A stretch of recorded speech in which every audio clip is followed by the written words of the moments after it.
सत्य की खोज से जुड़े हुए सभी साधकों का हार्दिक अभिनंदन। कुछ और आगे पढ़ा तो सोचा आप लोगों को थोड़ा और बता दूं। बताने से पहले ये किताब दिखा रहा हूं जो मैं पढ़ रहा हूं, नागवंश महानों का गौरवशाली इतिहास बाई रमेश चंद्र येशनकर। इस किताब को आजकल स्टडी कर रहा हूं, बड़ी अच्छी किताब है।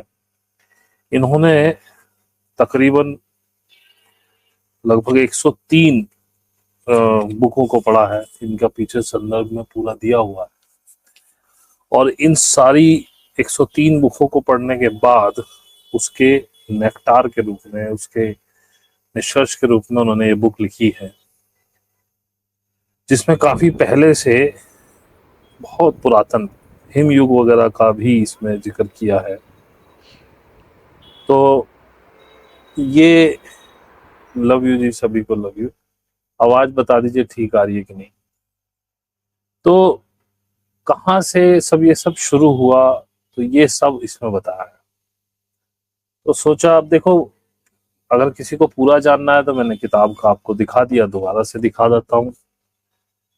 महान नागवंशों का गौरवशाली इतिहास बाई रमेश चंद्र येशनकर। इसको मंगा के, थैंक यू वंदना, इसको मंगा के आप पढ़ सकते हैं अगर पूरा जानना चाहें। मैं तो देखो थोड़ा थोड़ा ही बता सकता हूँ। तो इसमें बताया है कि लगभग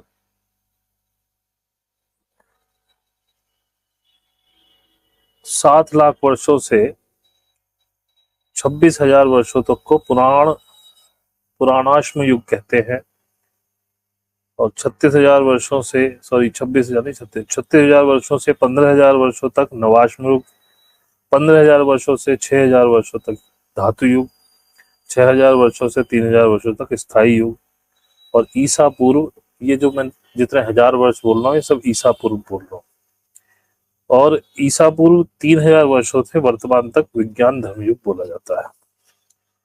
इसमें काफी सारे हिमयुग आए हैं। तो इसमें 5,000 पिछले लगभग 5 लाख वर्षों में 5,000 सम्राट हुए हैं, जिनको प्लायो कहा जाता है। प्लायो के पुत्र, और वो प्लायो ही हो गए। अब जो आखिरी संतान प्लायो था, उसकी जो विवाह हुआ, उसकी पत्नी का नाम था गिरती।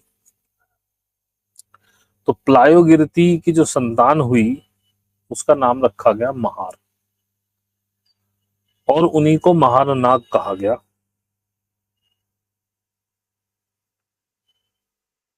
तो यही महार नाग लोग जो हैं वो धरती के हर कोने में फैले। अब ये बात सिंधु सभ्यता से भी पहले की, लगभग 5,000 साल ईसा पूर्व की बात कर, 7-7,500 साल पहले।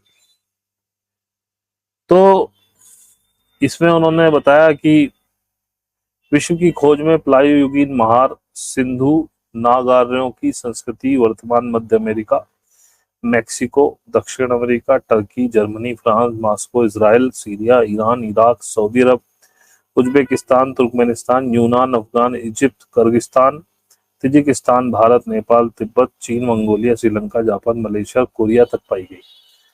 ये आज के नाम हैं। उस समय तो कोई नाम ही नहीं था, ना कोई किसी को रोकने टोकने वाला था। अब ये बताते हैं कि इनको नाग क्यों कहते हैं। हम इस बात को भली बात ही समझ लें कि प्लायोयुगीन महार सिंधु संस्कृति वालों को नागवंशी क्यों संबोधित किया जाता है।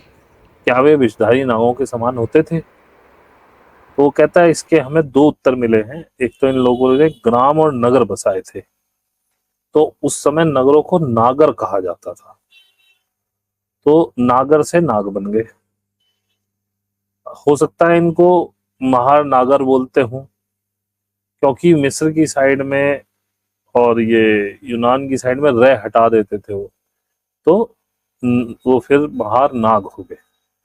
दूसरा यह है कि उस समय हाथी को नाग कहा जाता था, और प्लायोगीन महार सिंधुओं में हाथी के समस्त गुण मौजूद थे। इन दोनों कारणों से नागर से रै लोप कर इन्हें केवल नाग संबोधित किया जाने लगा। तो ये इसका हो गया। वही मैंने जैसे आपको बताया भाई, सारा अगर मैं पढ़ने लगूं तो ये तो बहुत दिक्कत हो जाएगी, लेकिन मैं आपको जितना जरूरी समझ रहा हूं उतना बता दे रहा हूं। तो इसमें इन्होंने बात की है कि ये कब कैसे कहाँ आए, इसमें काफी सारी वो हुई है। तो मैं केवल प्रमाण की बात करता हूँ, 3 प्रमाण पे ये बात कर रहे हैं। प्रमाण नंबर 1, ये कहते हैं, ये वो युग बता रहे हैं जब ये वैदिक ब्राह्मण, यूनानी ब्राह्मण जो अपने आप को ब्राह्मण कहते थे और जिन्होंने सारा खेल रचा, जिन्होंने महार नागों को नीचा दिखाया इंद्र के द्वारा, जब ये सुमेरियन सभ्यता हुई, वहां से जो इंद्र अपनी टोलियां लेकर के आया, अपने जिन्हें देवता कहा गया, देव कहा गया, सुर कहा गया, उनके साथ वो हथियार लेकर के आया, उसने जब यहाँ चढ़ाई की, ये उससे पहले की बात है, ईसा पूर्व। तो ये बता रहे हैं कि कब ये लोग यूनानी ब्राह्मण किस तरह से यहाँ आए, वैदिक ब्राह्मण भी बोलते हैं इन्हें। ईसा पूर्व 1500 में आशिया मायानगर के बोग जकवोई में हिट्टाइट हिट्टाइट कबीलों के लोग निवास करते थे। उस समय उनका राजा शबी लुलियुमा और राजा मिट्टानी ओझा के बीच जो करार हुआ, उसमें मित्र, वरुण, इंद्र और नासत, इन 4 वैदिक देवताओं के नाम शामिल हैं। यह करार वैदिकों को आर्य घोषित करने तथा ब्रह्मा को ईश्वर घोषित करने की बात पर था। इनके हिसाब से आर्य जो थे वो महार नाग ही थे, क्योंकि आर्य जो है वो सर्वश्रेष्ठ नर एक तरह से कहें, वो सारी जो क्षमताएं थी वो केवल महार नागों में ही थी। यही लोग खुद को आर्य करते थे घोषित, लेकिन बाद में सारा खेल करके इन वैदिकों ने खुद को आर्य घोषित करवाया था। मिट्टानी प्रजा की सेना मरुदगण ने नागवंशियों को पराभूत करने जो सहायता दी, उसके बदले में भारत से लूटा गया सोना आदि भेंट देने पर करार हुआ। प्रमाण नंबर 2, अक्कादियन काल से में सुमेर और सिंधु भारतीय प्रदेशों में उत्खनन के दौरान सुमेरी और नागवंशीय सम्राटों की जो मुद्रा प्राप्त हुई, उनमें विलक्षण साम्य है, जो दर्शाते हैं कि सुमेर लोग नागवंशी ही थे। ये तो मैं पहले ही कहता हूँ कि यहाँ के मूल निवासियों के साथ उन्होंने बच्चे पैदा किए अपने सुमेरियंस ने, और ये वही थे अनुनाकी, उन्हीं से वो सुमेरियन सभ्यता बनी है। पहले अनुनाकी खुद ही आए थे, वो डायरेक्ट राज करते रहे। उसके बाद जब उन्हें यहाँ से जाने का निर्णय सुना दिया गया, तब उन्होंने अपने बच्चे पैदा किए हैं नागवंशियों से, और वो सुमेर बन गए। ये मुद्राएं ईसा पूर्व 2250 की पूर्व से चलते आ रही थी, उससे भी पहले से। प्रमाण नंबर 3, प्राचीन कालीन यहूदी लेखक हिरोदास ने अपनी किताब में लिखा है कि यहूदियों और मिस्रियों मतलब मिस्र के लोग, यहूदियों और मिस्रियों ने ईसा पूर्व 2300 में वैदिकों का सरेआम कत्ल करना आरंभ किया, अतः वह बाबुल छोड़कर भाग गए। अब ये बाबुल कोई और जगह है या काबुल है, लेकिन काबुल होती तो वो काबुल लिखते, तो कुछ जगह का नाम था बाबुल, जहाँ पे वैदिक ब्राह्मण, यूनानी ब्राह्मण रहते थे।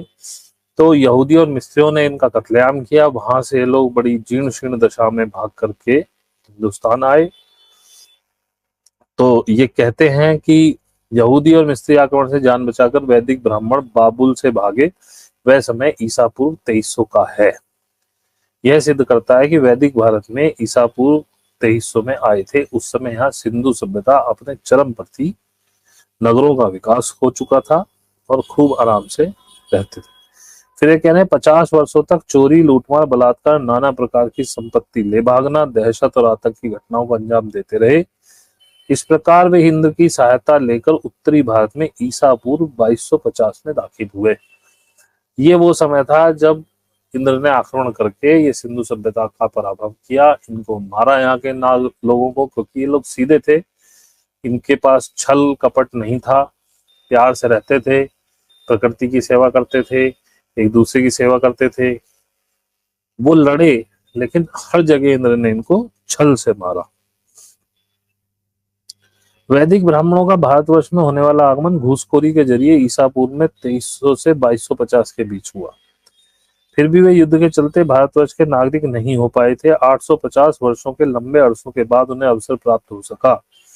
अतः इस वर्ष की तिथि ईसा पूर्व 1400 निकलती है। वे भारतवर्ष के नागरिक बनकर रहने लगे। तो ये लोग, जिन्हें मैं यहूदी कहता था, ये यहूदी भी नहीं, ये वैदिक ब्राह्मण, यूनानी ब्राह्मण है।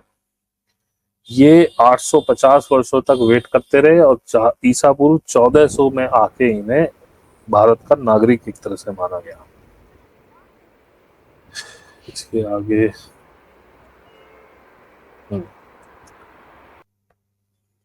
अब हमें देखना परखना है कि इन सभी युगों में महार कौन से युग का मानव है।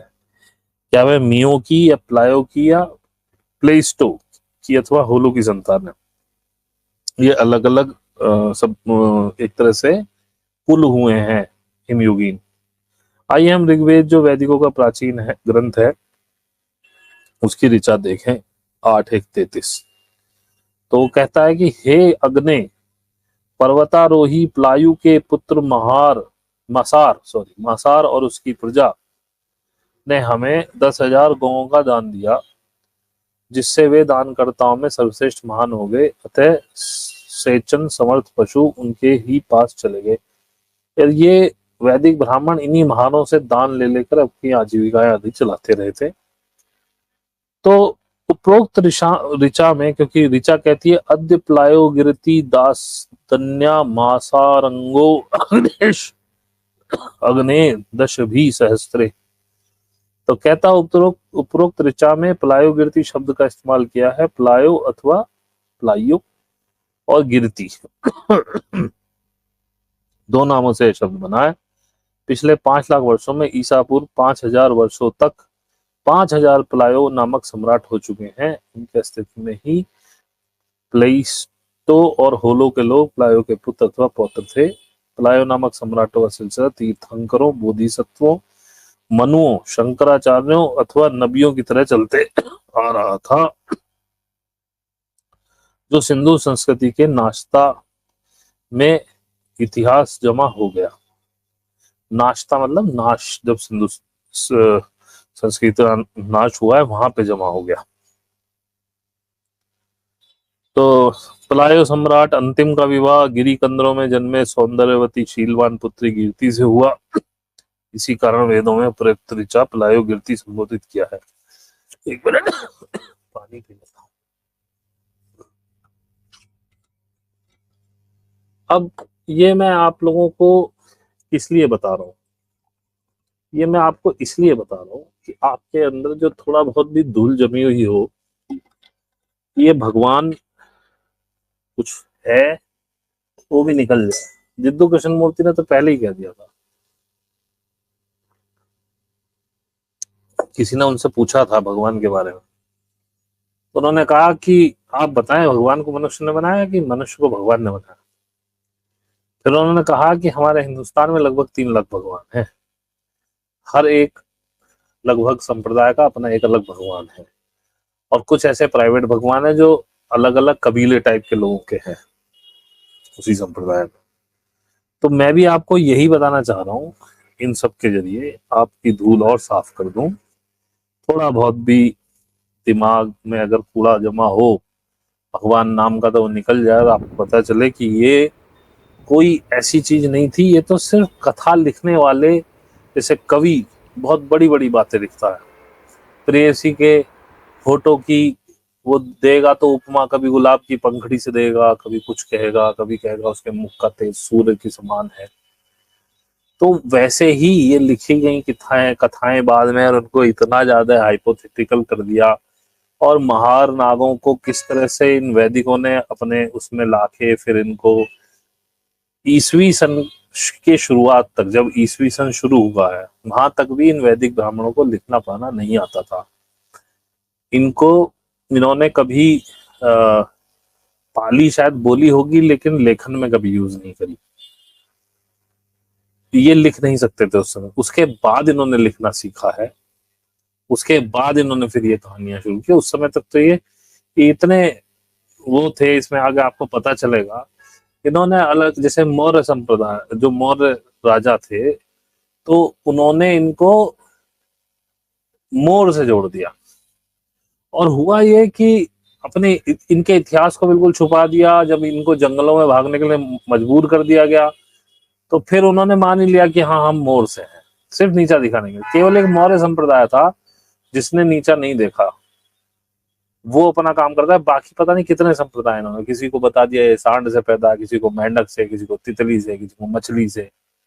ये इसमें पूरा लिखा हुआ है। पूरी बुक तो मैं नहीं पढ़ सकता, लेकिन अगर कोई देखना चाहे तो ये बुक पढ़ सकता है। क्या एक एक पेज पढ़ने लायक है, लेकिन उसमें से भी अब यहाँ मजबूरी है कि सारा नहीं पढ़ सकते। तो सबसे उस समय यहाँ पे व्रत नाम के नाग का पूरे हिंदुस्तान में राज था। और मृत व्रत की का लड़का था सोमनाग। तो सोमनाग इनको बहुत पसंद करता था वैदिक ब्राह्मणों। तो लिख रहा है इस प्रकार, सोमनाग वैदिक ब्राह्मणों का रक्षक होने से उनकी समस्त मनोकामनाएं पूर्ण करते रहता था।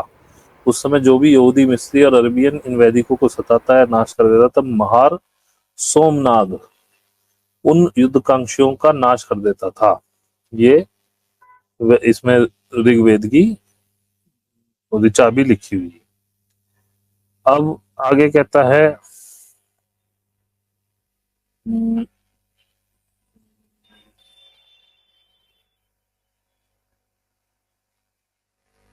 ये भी पढ़ देता हूँ, ये भी अच्छा है।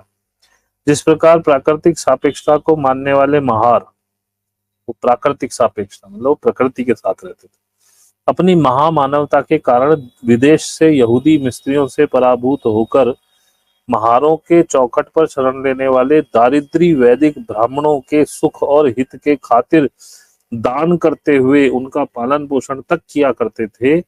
ठीक उसी प्रकार व्रत का पौत्र था सोमनाग। सोमनाग भी उन्हें धन, गौ, अश्व और धन धान्य, वस्त्र आदि दान करते रहता था। ये लोग दाढ़ी लटका लटका के आए थे, भीख मांगते थे उस समय। वहीं से साधु की वो प्रकृति की, जी दाढ़ी लटकाओ, ये करो, वो करो, सब शुरू हुआ इनकी। ये इतने जान बचा के भागे थे बाबुल से, इनको मारने के लिए दौड़ रहे थे वो यहूदी और मिस्त्री। उस समय सिंधु प्रांत में वैदिकों की आबादी केवल 1% रह गई थी और दरिद्रता के कारण उनकी यौवनावस्था दुर्बल हो गई थी। अतः वे पुत्र प्राप्ति करने में असफल होते रहे। जब उन्होंने सोमनाग को यौवनावस्था में पहुंची हुई मूल यूनानी वैदिक ब्राह्मण महिलाओं से यौन क्रीड़ा करते हुए उनके लिए संतति प्राप्त करा देने की प्रार्थना की। और ये ऋचा भी दी गई है, किस ऋचा में लिखा है, ऋग्वेद मंडल 9:5-8, पवमान महिषवो गामश्वम राशि वीरवत सना मेधा सना रचा। वैदिकों को सोमनाथ सोमनाथ लिख दिया इन्होंने, नाग ही था वो। वैदिकों को सोमनाग इसलिए भी अति प्रिय था क्योंकि वह केवल भारतीय उपखंड के अफगान से सौराष्ट्र तक का केवल सम्राट ही नहीं था, अपितु वह किसी मदहोश कर देने वाली सुरा और मद्य का आविष्कारक भी था। उसने किसी अज्ञात पेड़ पौधे का जल में डाल अग्नि पर रखे बर्तन में गलाकर एक पीने युक्त द्रव्य बनाया था, उसी का नाम जिसका नाम उसी के नाम पर सोम रस रखा गया, जिसे वह यज्ञ में वैदिकों को पीने के लिए भेंट करा करता था। समझ में आया सर? ये सोमरस जिसकी आप बात सुनते हो, वो क्या है कि देवताओं के पीने की चीज सोमरस है, कुछ नहीं है। इस सोमनाग ने एक शराब बनाई थी। तो कहता है, सोमनाग जो विश्व और राज्यों का राजा, हमारे परिवारों का स्वामी, ये ऋचा कह रही है, विद्वान, सबकी खबर रखने वाला, उसने हमारे लिए यज्ञ में पीने के लिए छन्न करते हुए सोमरस और मद्य निर्माण की है। ये ऋग्वेद की 10वें मंडल की 17 उसका वो है, क्या कहते हैं ध्यान नहीं मेरे, और वो 53वां श्लोक है। शायद ये उल्टा लिखा, 53 वो है उसका और 17वां श्लोक होगा। सोमनाग वैदिक ब्राह्मणों का सर सेनापति इंद्रदेव का विश्वासु साथी बन गया था। अशर, सुमेर और यहूदी मिस्रियों के खूनी हमलों में 2% वैदिक ब्राह्मणों को मौत के घाट उतारा गया होने से वैदिकों की आबादी केवल 1% रहेगी। मुझे लगता है 99% लिखना चाहिए था इसे। 2% मरने से 1% कैसे बच जाएगी। हारे थके ब्राह्मण नौसास त्याग कर, नौसास देखते हैं कौन सी जगह है नौसास, होल्ड कीजिए। नौसास इन वर्ल्ड मैप, नौसास, वेरी नौसास, नौसास तो नहीं मिल रहा पर यस कुछ मिला तो है। नौसास आर्कियोलॉजी ब्लॉक करके, नौसास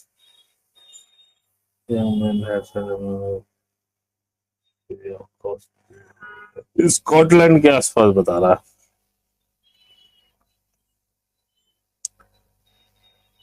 मे बी उसके आसपास हो। फिलहाल इतनी जल्दी में तो यही मिल सकता है।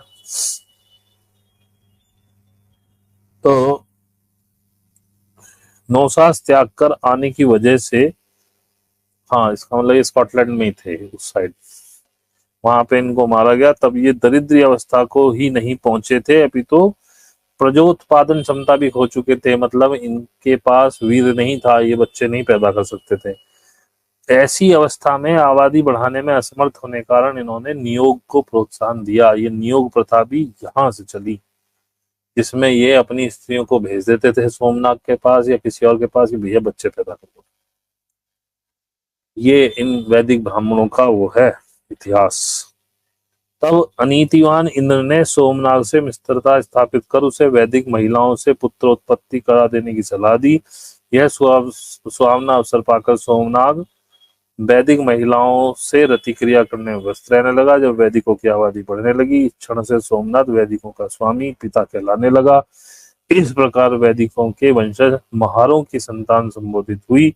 तब भी यह एक नियोग प्रथा होने के कारण यही महारों की वैदिक संतानें मातृ सत्ता को अपनाकर वैदिक ब्राह्मण कहने लगे। उस समय मातृ सत्ता थी, जिस स्त्री ने पुत्र उत्पन्न किया वो उसको बिलोंग करता था, जिस गोत्र या जिस शासन की वो स्त्री है। तो ऐसे ये नियोग चला। अब कैसे कैसे उसका नाश हुआ एक अलग मैटर है। ये किताब बहुत ही गजब की है।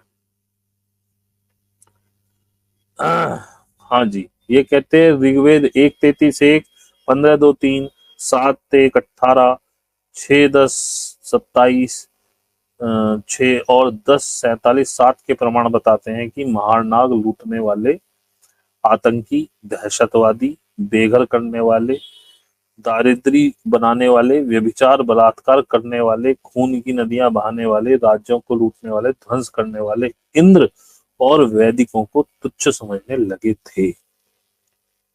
यार ये महारनाग वही हैं जिनके नाम पे महाराष्ट्र एक पूरा स्टेट है, जिसे आज आप महाराष्ट्र नाम से जानते हैं।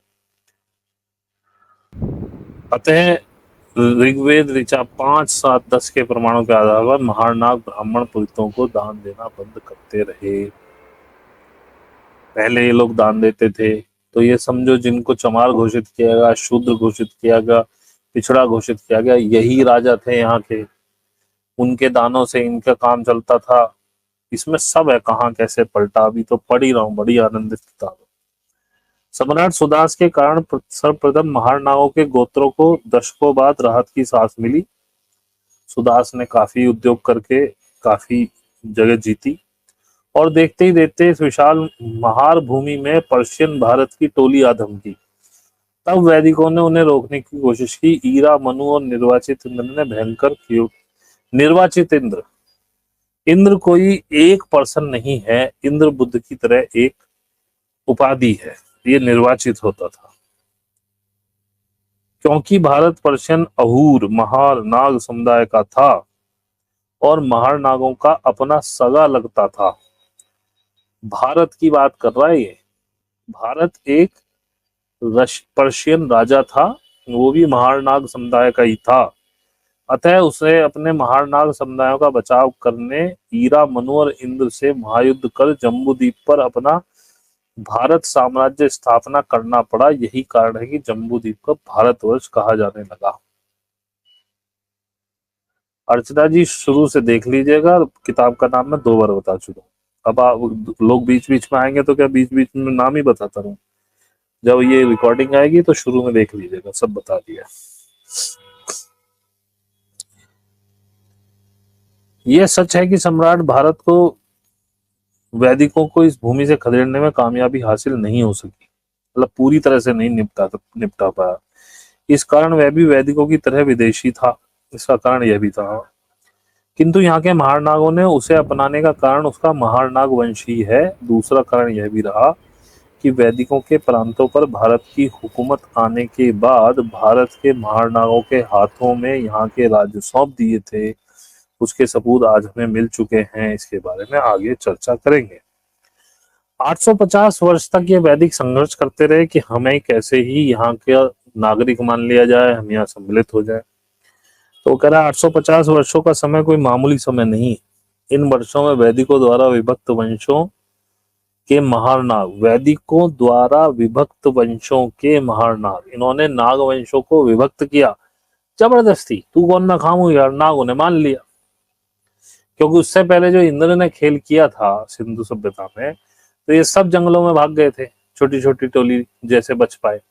क्योंकि इंद्र छल से मारता था, ये लोग ईमानदारी से युद्ध करते थे।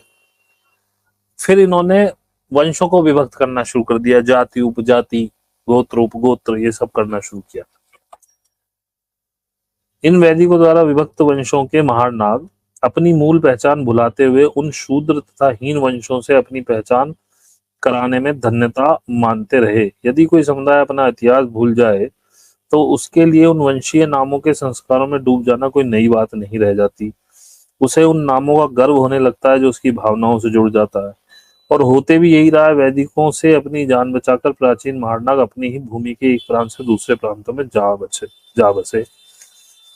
तो आज भी क्या हो रहा है, जो जिस वंश में पैदा हुआ है अपने को पता नहीं क्या समझ रहा है। हिंदू है तो हिंदू, बड़ी बात करूं हिंदू मुस्लिम वगैरह की, उसके बाद भी हिंदुओं में जो जातियां उपजातियां, हर कोई अपने आप में बड़ा, मतलब कोई कोली है तो वो कोली होने पर गर्व कर रहा है, जो बढ़िया है बढ़िया होने पर गर्व कर रहा है, जो माली है माली होने पर गर्व कर रहा है। तो भाई क्या है ये इन्होंने तुम्हारी नसों में वो जहर तभी डाल दिया था इतना साल पहले, वो आज तक भी काम कर रहा है।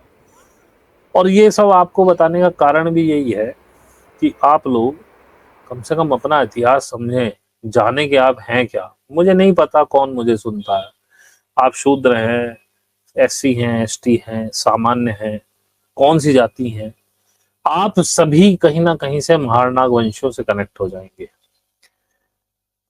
और जब वो कह रहे हैं कि वैदिक ब्राह्मणों ने तो अपनी संतति नहीं पैदा कर पाए तो बाद में महारनागों की संतानें हैं ये, लेकिन पितरा तो मात्र सत्तात्मकता की वजह से उनको वैदिक ब्राह्मण, लेकिन उनका जो बॉर्न एंड बॉटअप हुआ है, उनको जो सिखाया गया है आज तक वैदिक ब्राह्मणों द्वारा, तो वो उतने ही हरामी हो गए।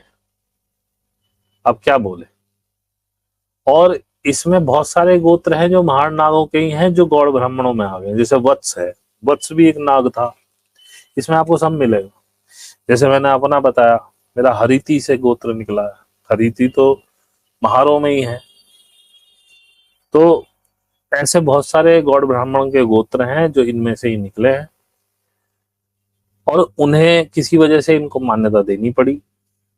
और जो इनके जितने ऋषि पुरानी उसमें मिलेंगे, जैसे ऋषि गौतम मिलेंगे, ऋषि भारद्वाज मिलेंगे, वशिष्ठ मिलेंगे, ये 99.9% ये यूनानी ब्राह्मण या वैदिक ब्राह्मण है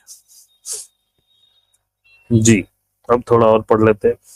अमानुष, जंगली, सहिष्णु, बर्बर, अनपढ़, लूटने वाले, दहशत और आतंक फैलाने वाले, खून खराबा करने वाले, महानागों के कोट, नगर, शहर जलाने वाले, चातुर्वर्ण और विषमता के संस्थापक वैदिक ब्राह्मणों के अमानुष आक्रमणों द्वारा कुल 850 वर्षों में भारतीय उपखंड को पराभव झेलना पड़ा। चातुर्वर्ण और विषमता के संस्थापक, सुनीता मुझसे कई बार पूछती है, चातुर्वर्ण की बात करती है, देखो ये कहाँ, इन्हीं ब्राह्मणों के द्वारा चातुर्वर्ण इन्होंने शुरू किया था। हाँ, लेकिन जब से हमारा जो ये 850 वर्षों की बात कर रहा है वो है जिसका इतिहास गुप्त है, जो सिंधु सभ्यता से लेके और आके बिंबिसार तक के बीच का जो गैप है, ये उसकी बात कर रहा है। बिंबिसार भी नाग थे, बिंबिसार का बेटा भी नाग था, शायद अजातशत्रु नाम था उसका। उसके बाद जो महापद्म नंद और नंद हैं वो भी नाग थे, चंद्रगुप्त मौर्य भी नाग था। इवन इसमें बताया कि चंद्रगुप्त नंद का ही बेटा था। नंद लड़ते हुए मारा गया था सिकंदर की फौज से। तब ये कहते हैं कि विष्णुगुप्त ने उसको राजा बनाया था, ये सही है। विष्णुगुप्त नागवंशीय होते हुए भी, क्योंकि अर्थ इसमें ऐसा लिखा है, क्योंकि चाणक्य नाम का ब्राह्मण कोई नहीं हुआ, लेकिन विष्णुगुप्त हुआ है जो नाग ही था, क्योंकि वो चंद्रगुप्त विष्णुगुप्त से बहुत इम्प्रेस था और उसको अपना आचार्य मानता था, उसकी बहुत मानता था। तो उसे चंद्रनाग को चिढ़ाने के लिए वैदिकों ने उसे चंद्रगुप्त कहना शुरू कर दिया कि ये तो इसकी औलाद है, ताकि वो चिढ़े, हीन महसूस करे। जब उसका बाप नंद मर गया युद्ध में, तब विष्णुगुप्त ने, जिसको चाणक्य कहा गया, उसी विष्णुगुप्त ने उसको राजा बनाया था, उसका अभिषेक किया था। उस समय ये वैदिक ब्राह्मणों द्वारा अभिषेक कराने की प्रथा चल गई थी, लेकिन उसका अभिषेक विष्णुगुप्त ने किया था। और यही विष्णुगुप्त अशोक का भी मार्गदर्शक रहा है। अभी इसमें बहुत कुछ है, अगर इसे पढ़ेंगे तो बहुत दिमाग खुलेगा। तत्कालीन भारतीय उपखंड को सिंधु संस्कृति खंड तथा जम्बूद्वीप अर्थात विशाद्वीप कहा जाता था।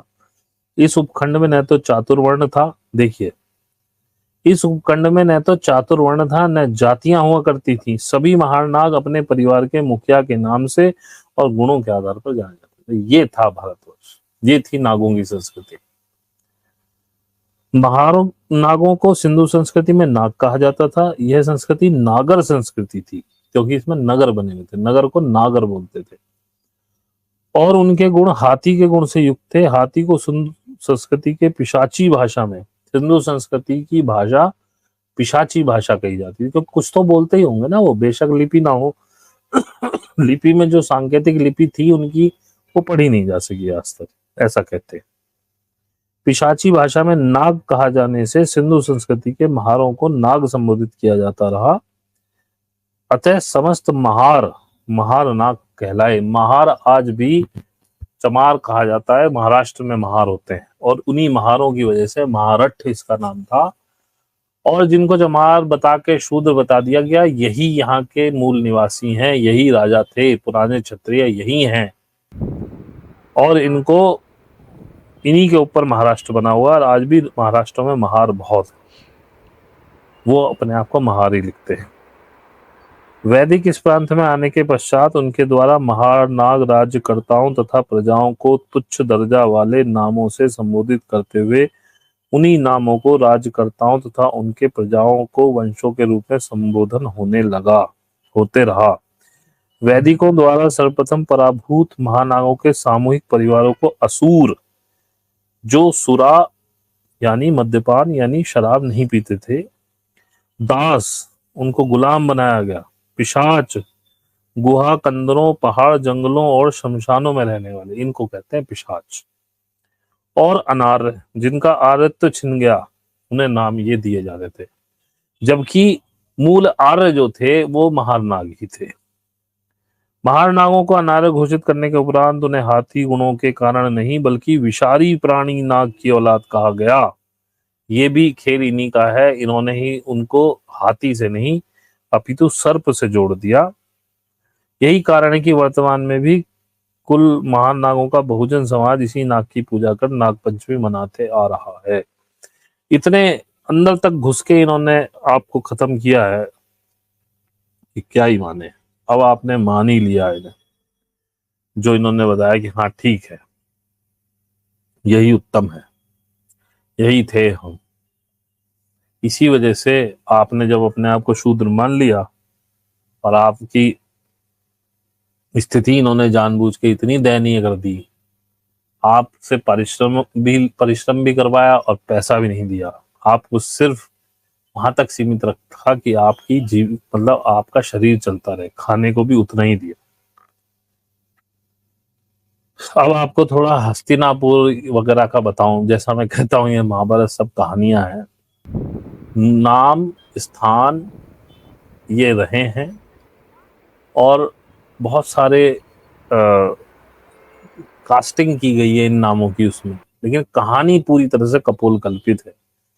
कृष्ण का भी इसमें जिक्र आता है। कृष्ण भी नाग था जिसको इन लोगों ने मार दिया था, इंद्र ने। देखते हैं ईसापुर। और ये बात मैं बताऊं, महारों में जो सर्वश्रेष्ठ लड़का होता था, जिसे वो एक तरह से कहते थे कि जैसे हमारे यहाँ मिस्टर इंडिया समझो, अब उस समय जो मिस्टर महार होता था उसको कृष्ण की उपाधि दी जाती थी और उसे महारठ भी बोला जाता था, महाराठ। और ऐसे ही जो सर्वश्रेष्ठ मिस इंडिया, मिस महार होती थी, उसे राधिका की उपाधि कहते थे। राधिका मतलब वृषभानु महार की पुत्री, वृषभानु भी महार था। ईसा पूर्व 10वीं शताब्दी में नागराजा कुरूप हस्ती नागपुर में राज्य करता था। कुरूप नाम था उसका, और ये हस्ती नागपुर नाम था इसका, जिसे हस्तिनापुर कर दिया बाद में। यह खांडव, खांडव का मतलब भी नाग होता है, वन के वाना प्रदेश में बसा हुआ था। वैदिकों से निष्कासित मारनाग इस वन के पृथक पृथक स्थलों में वासाहत करते थे। महारनाग वंशी कृष्ण, जो अंशुमति के इलाकों में हुए युद्ध में इंद्र के हाथों मारा गया था, उसके परिवार के देवक का पुत्र अष्टम कृष्ण सोमनाग और दिवोदास की तरह वैदिकों का वरदहस्त होने के कारण विभिन्न वंशों में विभक्त नागवंशी उसके खिलाफ मोर्चा संभाले हुए थे। अष्टम कृष्ण की पत्नी आम्बवती नागराज की कन्या थी। तो जिस कृष्ण को इन्होंने मारा उसी का 8वां पुत्र, जिसे अष्टम कृष्ण कहा गया, वो इन वैदिकों का के पास चला गया। जैसे अपने जयंत जी कल परसों पलट गए मोदी जी के हाथों, दोबारा चले गए मोदी जी के पास, बेच गए पूरे किसानों को जिनके लिए लड़ रहे थे सब। ये मानव का स्वभाव रहा है, आज से नहीं, हजारों ईसा पूर्व से भी यही होता आया। लोगों ने अपनी छोटे छोटे फायदे के लिए वो लड़े नहीं, उनमें करेज नहीं था। महारों में ही करेज था। आज भी कौन लड़ रहा है ईवीएम के खिलाफ? महार है सारे, इन्हें चमरवंशी कह दो, शूद्र है सारे, सारे पिछड़े वर्ग के लोग हैं। इवन जिनको इससे फायदा होगा, कांग्रेस, ये ममता या केजरीवाल, ये लोग नहीं बोल रहे कुछ भी। आपको नहीं समझ रहा कि मैच फिक्स है, लेकिन जनता खड़ी हो रही है। तो अब ये साइलेंट बैठे हुए हैं, उनके साथ भी नहीं खड़े हो रहे जाके, इवन कुछ बोल ही नहीं रहे हैं। और जनता क्या करेगी? अगर आंदोलन सफल हो गया तो सत्ता उठा के कांग्रेस के हाथ देगी। आपको लग रहा है कि कांग्रेस आपका बहुत भला करेगी, होना वही है जो जेफ बेजोस चाहता है। जेफ बेजोस नहीं, सॉरी, अरे वो क्या था उसका नाम, जो ब्लैक रॉक से का भी वो है, दिमाग से उतर गया यार, बुढ़ा आदमी है वो, जॉर्ज सोरोस। एक तो सारों के नाम एक जैसे, Jeff Bezos, George Soros. George Soros जो चाहेगा वो होगा। ये तो सब, इसलिए मैं उसे अब ज्यादा देखता नहीं। महार नागवंशी अष्टम कृष्ण वैदिकों से अपने पिता की मृत्यु का बदला लेना छोड़कर वैदिकों का साथ निभा रहा था। वाना खांडव वन के महार नागों ने अष्टम कृष्ण का साथ देने से मना करने पर आनन कानन में उस वन को ही जला दिया। और नौसास की तरह वाना की चिता पर वैदिक सर सेनापति इंद्र के नाम पर इंद्रप्रस्थ नामक नगरी बसा ली। अब समझ में आया कि जो लिखा गया है कि कृष्ण कुरुओं के, ये कुरूप जो नारा था उसी से वो कुरु वंश हुआ। हस्तिनापुर खांडव वन में था। ये लोग उस अष्टम कृष्ण को पसंद नहीं करते थे क्योंकि वो मिला हुआ था वैदिकों से और इंद्र से। इसी चक्कर में वो लिखा गया कि कृष्ण के खिलाफ थे ये लोग। तो ये प्लॉट्स उठाए गए हैं, उसके बाद कहानियां लिखी गई। इस समय तक्षक महारनाग कुरूप नगर, कुरुक्षेत्र, यही कुरूप राजा था, वही कुरुक्षेत्र में था। उसके ऊपर कुरूप हस्तिनापुर में वो करता था, लेकिन कुरूप नगर जो था वो कुरुक्षेत्र, जो कुरूप नगर था उसी को कुरुक्षेत्र बोलते हैं, में था। लेकिन बाबुल में बसे महार बाबुल में इंद्र के राज्य की रक्षा कर रहे थे। कृष्ण द्वारा खांडव वन जलाने के कारण जानवरों सहित मानवीय जीव हानि हो गई। इस तरह पुनः महारों को महारों से लड़वा कर उन्हें लक्ष्य बनाया जाना प्रारंभ हुआ। तो ये अंग्रेज क्या करते थे, फूट डालो राज करो, ये तो यही करते आ रहे हैं शुरू से। एक कहावत है, जिसका खाया उसी की थाली में छेद किया, अथवा लेना उसका क्या देना। इसी तरह वैदिक इस भूमि में आए, तब से इसी अनीति का इस्तेमाल करते रहे। वैदिकों का सीधा हिसाब था, जिसकी थाली में खाओ उसमें छेद करो, और जिसका ले लिया उसका क्या देना, छुट्टी, अब हमारा हो गया। और हमारे शहर में बहुत से ब्राह्मण हैं जिन्हें लेमार की संज्ञा दी गई है। ये बनियों का पूरा शहर है, व्यापारिक शहर है। आज भी यहाँ ब्राह्मणों की साख कोई बहुत अच्छी नहीं है। 2-4 परिवार हैं। हमारे परदादा 3 भाई थे, उसमें जो हमारे परदादा वाला परिवार है उसका यहाँ साख है। एक हमारे जो परदादा की बहन जिनको ब्याही थी, उनके परिवार का यहाँ साख है कि ये लोग अच्छे हैं।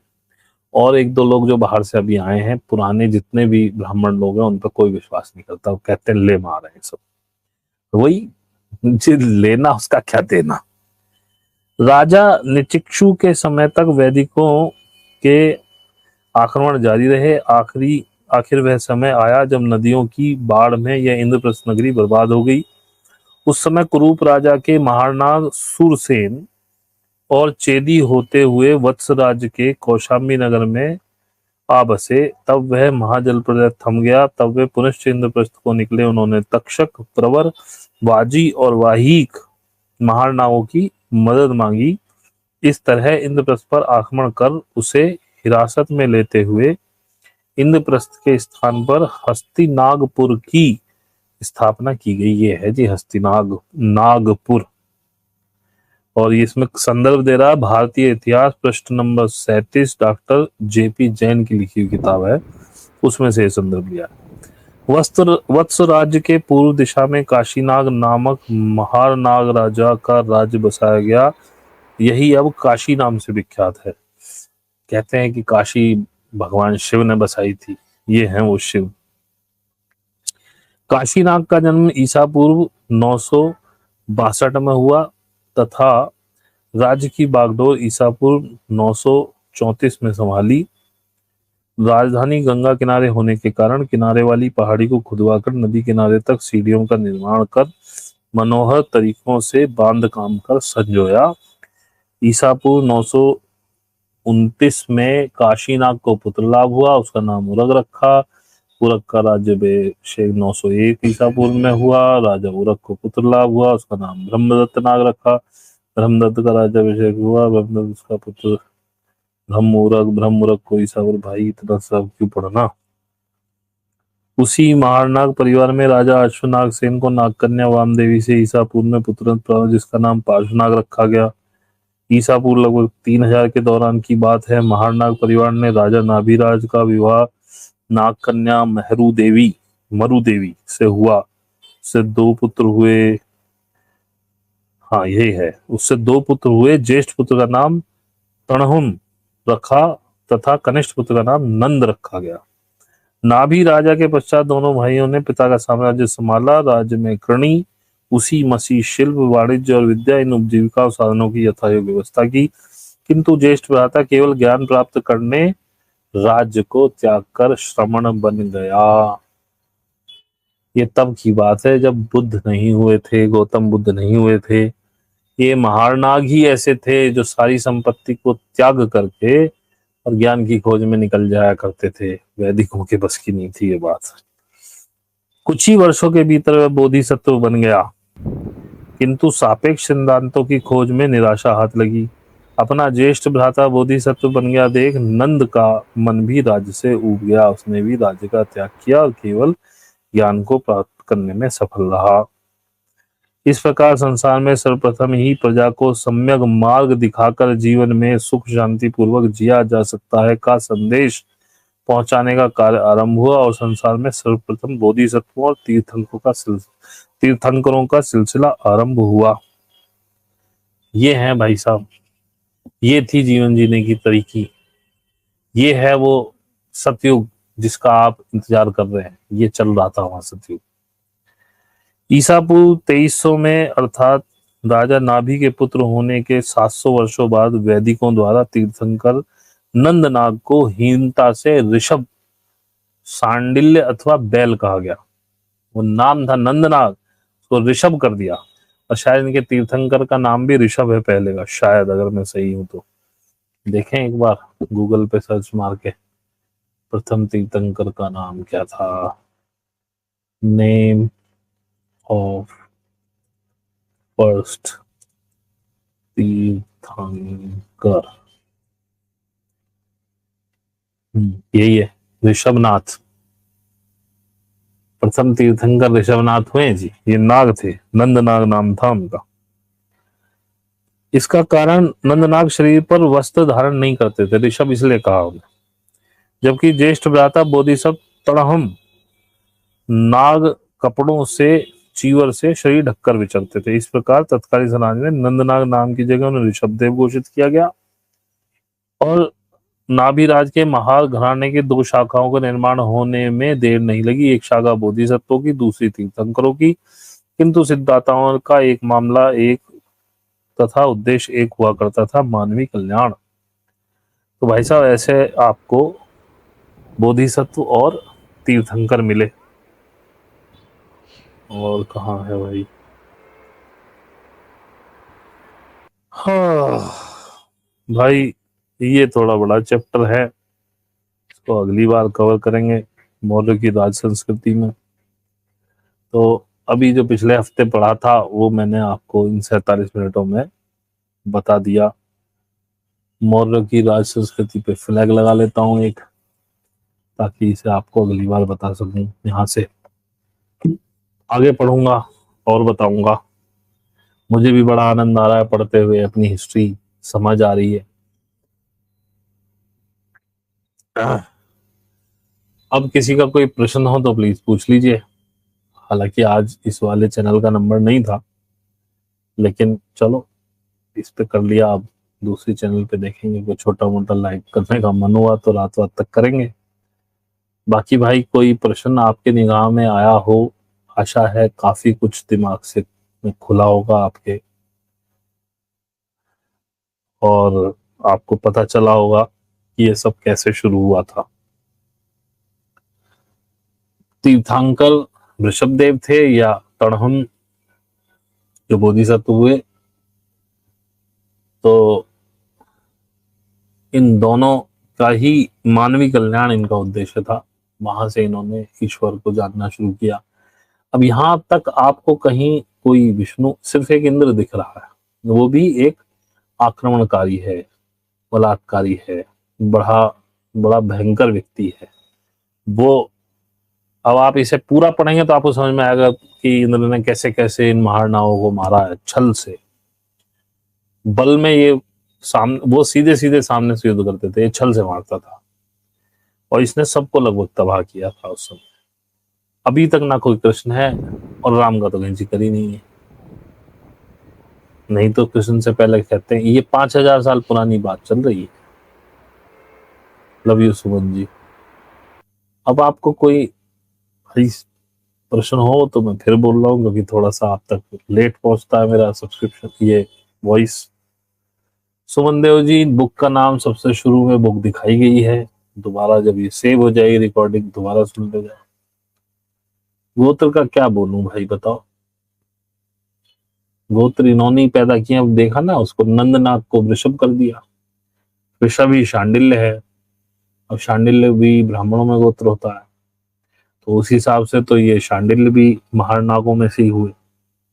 इसीलिए यहाँ का जो बंदा है उसमें अभी भी उसके अंदर एक मानवता है। और वास्तव में मैंने देखा है जो भयंकर शुद्ध ब्राह्मण है वैदिक, जो उस ब्लड लाइन को लेके आ रहे हैं, बड़े खतरनाक है, बहुत खतरनाक।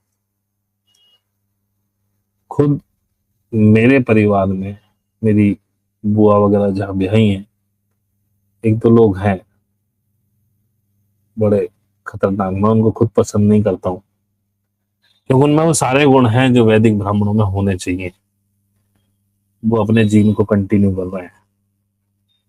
मेरा जीन महारों से जाके मिलता है तो मैं अपने जीन को कंटिन्यू कर रहा हूँ।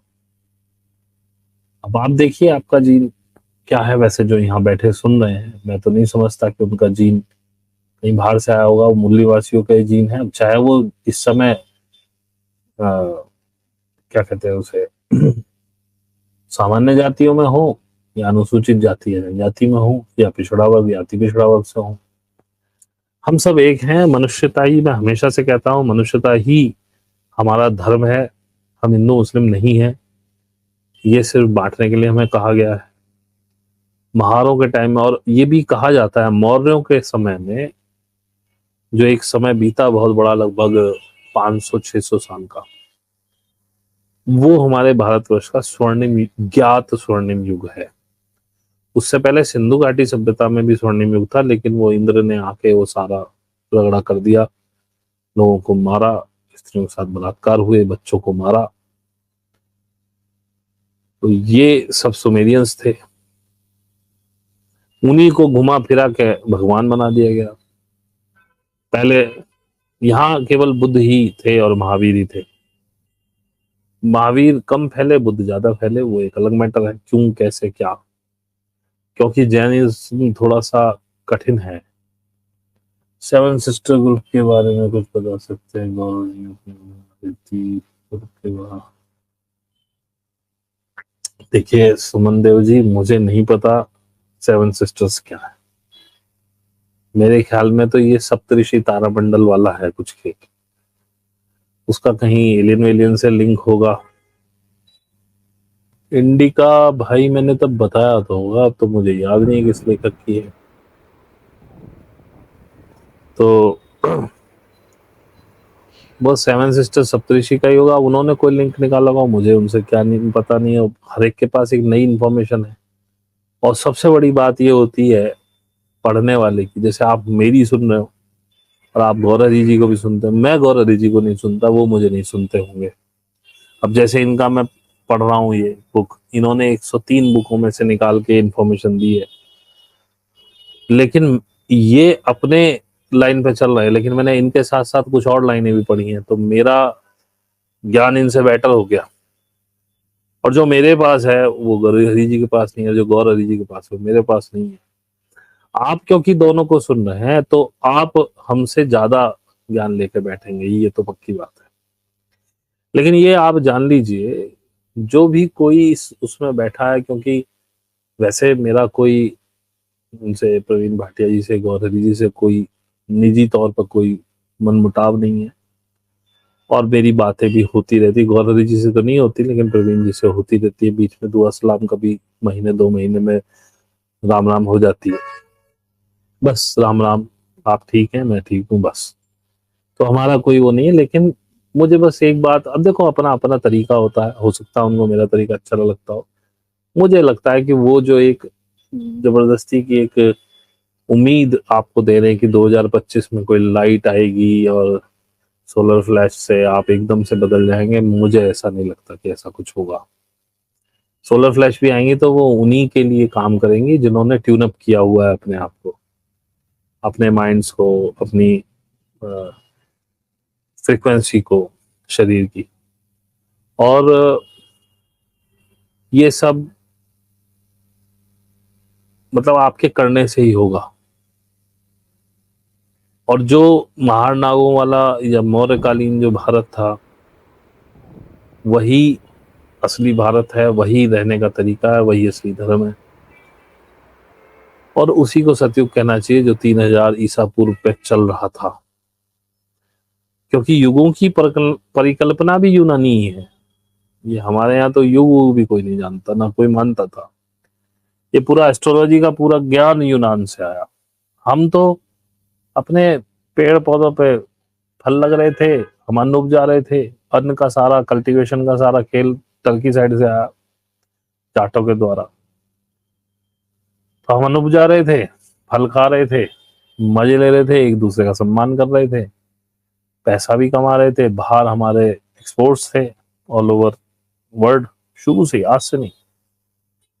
और जो ईसा सन की ईस्वी के 100 साल के बाद जो अमेरिका वगैरह में जो किया गया वहां के मूल निवासियों के साथ, वो हमारे साथ बहुत पहले कर दिया गया। लेकिन हम फिर भी संगठित हुए, समृद्ध हुए। जो भारत महारनाग था यूनानी, उसने जब हमारी मदद की, हम दोबारा से उठ खड़े हुए और नागों ने अपनी सत्ता को दोबारा से लिया, इसीलिए उसका नाम भारतवर्ष पड़ा। विश्व में शायद ये एक पहला ही देश है जिसको इंग्लिश में इंडिया और हिंदी में भारत कहते हैं, वरना इसको जम्बू द्वीप कहते थे। क्योंकि यहाँ जम्बू फल, शायद नारियल को बोलते हैं जम्बू, मुझे नहीं पता, या सुपारी को, उसके पेड़ बहुत होते थे। नाग हाथी को कहा जाता था, इसलिए बुद्ध की हर उसमें आपको हाथी मिलेगा। ये भी बताया जाता है उसकी माँ को हाथी ने दर्शन दिए थे। शाक्य थे वो, महारों में से, चमारों में से। तो पहले ये जाति वाति का कुछ भेदभाव था ही नहीं ना। लोग अपने, बस जो मुखिया होता था उसके नाम से उनका वो चलता था वंश। ये तो सब आके इन्होंने तो थोपा है ना। तो बुद्ध के जमाने में कौन चमार होता होगा? कोई नहीं होता होगा, था ही नहीं। ये तो ईसवी सन के बाद इन्होंने टेक ओवर करना शुरू किया। उसके बाद, हालांकि उससे पहले भी इन्होंने तो छुआछूत पूरी रखी, लेकिन एक जगह ये कामयाब हुए जब भारत के साथ मिलकर के महारनागों ने दोबारा अपने आप को संभाला। उसके बाद ये कुछ नहीं कर पाए। फिर लगभग इन्हें 500-600 साल पूरा इंतजार करना पड़ा। हालांकि ये रहे पावर में, लेकिन ऐसे पावर, और इन्होंने खुद को ही अवध्य घोषित कर दिया, ब्राह्मण अवध्य है, साले कुछ भी करे उसे मारा नहीं जा सकता। ये मौर्यों के टाइम में भी था। तो बाकी और कुछ मिलेगा तो आपको बताऊंगा। आपका बहुत बहुत धन्यवाद जुड़े रहने के लिए, और बस इतना ही कहूंगा। थैंक यू, आज के लिए इतना ही, धन्यवाद।